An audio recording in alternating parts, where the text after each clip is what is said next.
Disparu en juillet 2023 dans le Haut-Vernay alors qu'il était en vacances chez ses grands-parents, le jeune Émile Soleil, âgé de 2 ans et demi, a été retrouvé mort près d'un an après à 2 kilomètres de la commune où il avait été aperçu pour la dernière fois. Son crâne a été découvert par une randonneuse dans un chemin escarpé.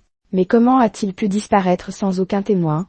Une question à laquelle les forces de l'ordre avaient tenté de répondre. Le 28 mars 2024 en reconstituant ces dernières heures connues dans une mise en situation tenue secrète, aucune information ne circulant à son propos.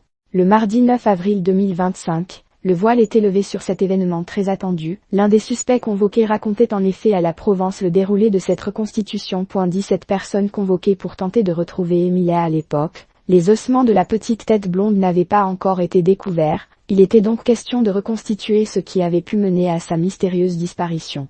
Pour cela, les enquêteurs avaient convoqué 17 personnes qui se trouvaient dans les environs des derniers lieux où l'enfant a été aperçu vivant. L'une d'elles a tenu à témoigner dans la Provence, racontant avoir été au mauvais endroit au mauvais moment.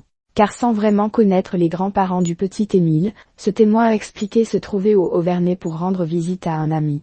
Un rendez-vous annuel, qui l'a mené sur la liste des suspects. Quand ils ont vu où j'étais situé, les enquêteurs ont pu avoir la démonstration que je n'avais pas été en capacité de voir et de faire quoi que ce soit. Je n'ai rien à voir avec ça et les gendarmes m'ont dit que je pouvais partir, a-t-il raconté à nos confrères. Une procédure difficile à vivre rapidement blanchie. Cette source rapportait tout de même à la Provence le déroulé de la procédure suivie tout au long de la reconstitution, reconnaissant qu'elle n'avait pas été de tout repos. On était chacun dans un coin. Tout était cadré. On passait à tour de rôle devant les enquêteurs. Il fallait attendre que l'audition précédente soit terminée, avant d'être appelé.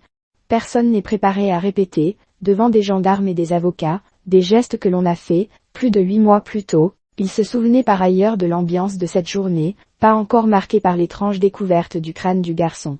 L'atmosphère était très spéciale. En temps habituel, les volets des maisons sont ouverts et on se dit bonjour avec les habitants. Là, tout était fermé. On était comme isolé de tout, c'était il remémorait. Une atmosphère pesante, qui laisse encore planer les doutes quant à ce qui est arrivé au Blondinet, ce jour de juillet 2023.